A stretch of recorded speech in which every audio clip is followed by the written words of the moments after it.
I'm Logan Crawford, and right now on the Spotlight Network, we're uncovering a moving and courageous story of survival, forgiveness, and finding purpose. And the name of the book is Because I Knew You Were Mine, a memoir of forgiveness. It's written by a terrific author. Her name is Patricia Stroberg. And in the book, she shares her journey from childhood abandonment to becoming a successful entrepreneur, loving mother, and community leader. Her story is a beacon of hope for anyone who believes their past defines their future, because it doesn't have to. We're delighted to have this very talented author join us here today on Spotlight. We thank the team at Atticus Publishing for helping us put her in the spotlight today. We ask viewers like you to support authors like her by subscribing to our channel and by purchasing her amazing book. The links are below this interview. And be sure to download the Spotlight Network TV app, streaming on Roku, Apple TV, and Amazon Fire TV. Patricia, thank you so much for joining us here today on Spotlight. Well, thank you for having me. It's my pleasure. What made you decide to share your story in Because I Knew You Were Mine? Well, I have kept a journal since I could write. 11 or 12, I kept a journal, and I'm 85 now. So there was a lot of information in there, and I worked through my divorce and everything. I got so much information out of it by reading it again. Yeah. That I wanted to share with other women. Yeah. They have all the same stories I had, Yeah. Everybody has challenges. Everybody has struggles in this life. Everybody has to find their own way to get through it all. Yes. A priest one time said to me that life is hard. Once you realize it's hard, it gets easier. And I think that has been helpful to me. And it's very, very true. Tell me about the title, Because I Knew You Were Mine. What does that mean? Oh, well, my mother was a neglectful mother, and she abandoned me a couple times. And later on in life, I'm talking to my dad. Now, all I ever wanted from my mother was some love. I talked to my dad, and I said, and my grandmother, my mother's mother, told me she had 5 abortions between me and my brother. My brother's 9 years younger.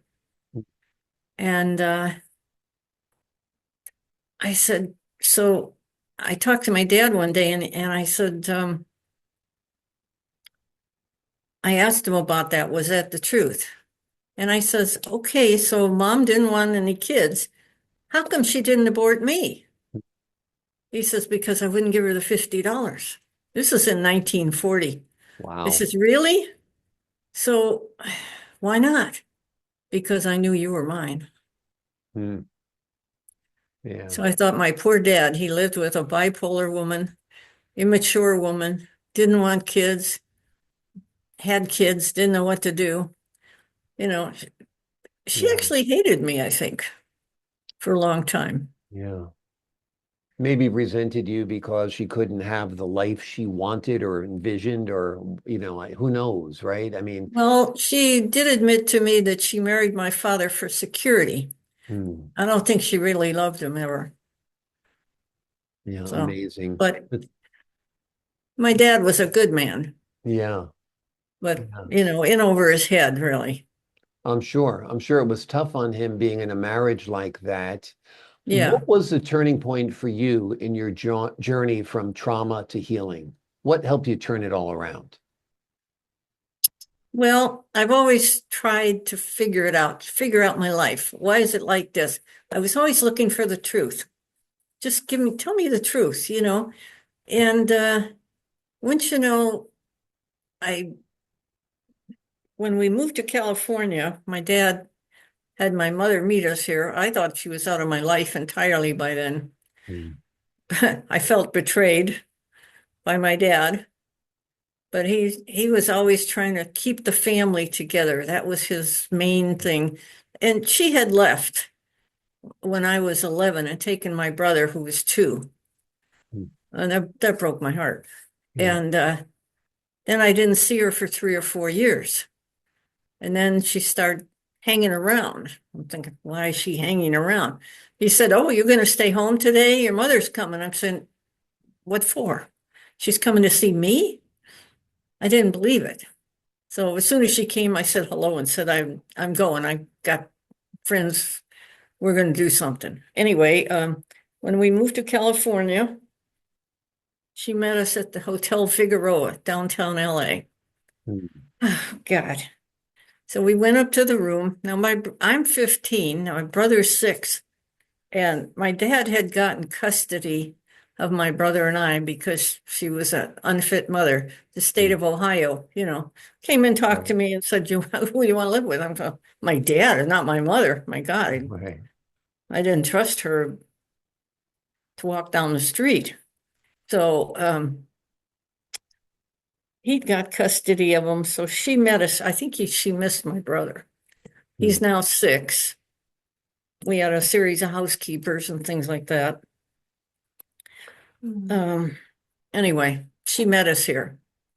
Talk about I got one more thing to say about that. So we go up to the room and I said something nasty to her and she slapped me across the face and I slapped her back. I've Mm. never done that. I would beat up my brother. I'm 9 years old and he's there and I hated him because they both loved him. Mm. But my dad come running in the room. Oh, no, no, what's happening? So I had to be good for a while, but I tried, tried to forgive her. All I ever wanted from her was to just love me, acknowledge me, Mm. acknowledge me. Notice I'm sitting there, but she was like completely in a different room. Mm. She wouldn't, not, talk about your work with Dr. Gladys oh, well, when you got to the place of forgiveness. I was going to the Lutheran Church catechism, and when I was 10 years old, I tried to kill myself. Oh. um, I decided I got to get out of this. I'm so unhappy. I can't wait till I grow up and leave. So I we lived in a house with the casement windows that go up, Mhm. and I figured I can. And my bedroom was on the second floor. I figured I can jump out the window, hit my head, and die. Mm. I already looked at bleach and rat poison, and I decided I couldn't do that. It was too painful. So I had my I had to wait till they were sleeping. My brother was sleeping and she was sleeping. So my brother's now 1 or 2. Yeah. And I got my feet out the window, opened the thing, got my feet out. All I had to do was duck down and jump out. Mm. And I thought, God, is there anything I've forgotten? Is there anything, right now, is there anything I can do? What if I don't die? Oh Mm. my God, what if I don't die? Then I'm completely at her mercy. Right now, I could run around and Yeah. she would never chase me. Mm. She never checked on me where I was or what I was doing. Um, so I thought, Amazing. I can't do that. Amazing. It's a heartbreaking story to listen to. It really is. Being neglected and abandoned emotionally and physically at times by your mother in your childhood is a very, very difficult situation, no doubt, that no one can handle well. There is no way to handle that well. But as you grew older, you did learn that you could forgive her in your heart. How did you get to a point of forgiveness when it came to Okay, your well, mother? I went through Lutheran catechism. And then when we moved to Covina, my mother was with us and I accepted, I quit fighting it. And I'm now 19. I married the guy next door. We were both frantic to get out of the house. I Mm. had to get out of the house. My dad, if he wasn't talking to my mother with the paper, he'd hide Yeah. behind the paper. He did not know how to handle his anger. I didn't either. Anyway, so then after that, I just worked on forgiveness. I just, Yeah. you know, everything I did. And I met a lot of wonderful people. Mm. Dr. Gladys McGarry in Scottsdale, Arizona. She was my mentor. Um, she's the mother of holistic medicine, by the way. Mm. and I went through a couple of her programs, and I had to come to forgiveness. You can't carry that Yeah. around. Yeah. It's baggage. You don't want to carry it around. And wouldn't you know, I married a man like my mother. My mother was bipolar, and I married a man like that. Hmm. Oh, but Yeah. I didn't realize it for a long time. Yeah. Well, sometimes there's something familiar and comfortable about a person, Yeah, and you don't realize that can be the negative part of their personality.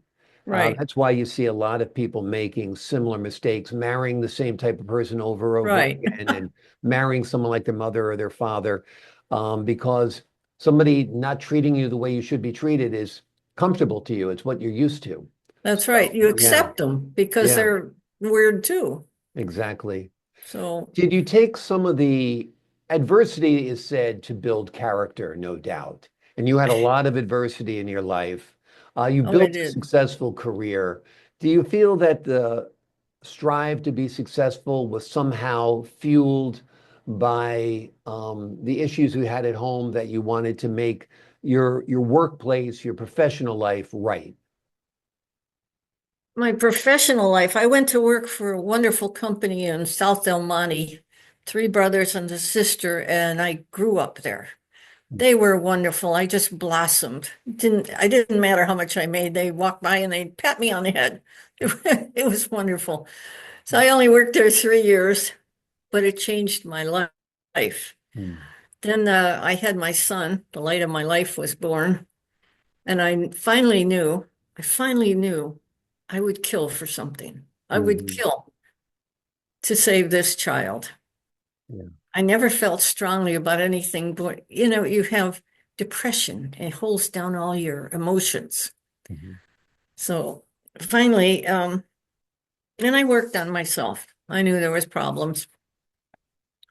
And of course, later on, Don and I started a business. Mhm. He was a good mold maker. He was a good provider, actually, uh, but very authoritarian. He's home at 5 o'clock. Dinner better be on the table at 5 o'clock. Yeah. Yeah. Um, he never liked his son because I loved that boy. Mm. And the boy took him away. The baby took me away from him. He Mm. wanted all my attention. Right. It took me a while to put this together. Yeah. Just a girl from Ohio. What the hell do I know? Nothing. Yeah, you're too close to it. You don't see it. You have to take a step back. Yeah, And I'm yeah, sure part of that, writing the book was a good step back because you could analyze absolutely things. it Yeah. was. When Yeah. we went through our divorce, I had to go back and read my journal. Yeah. He would go out and have one woman after another. And he finally, it took me a long time to get my head against the wall. I mean, just hit me with one woman after another. And I'm going, oh, geez. I Yeah. remember I was so bleak and I felt like there was nothing in me. Mm. And then I had a vision one night. Jesus Christ came and took me in the rocker and rocked me all night long. Mm. That helped. That Yeah. helped. That's a beautiful vision, a Yeah. beautiful feeling. Before we leave you today, what do you hope readers take away from your book?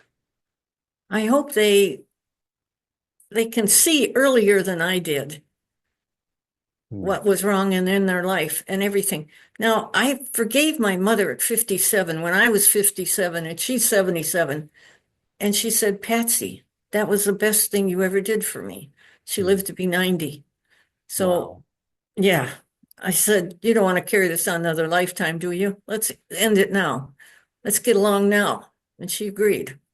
And did you So, get along from that point forward? Did you have a friendship? yeah, Did pretty you have much. a bond? I never realized what a kick in the head she was. Yeah. Yeah. She Well, was a very spirited woman. She cheated cards.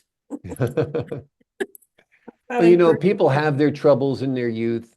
I think people don't realize how young parents are when they're parents. Yeah, I mean, particularly today, kids are like 30 and 35 and they're still not settled down, still don't have families.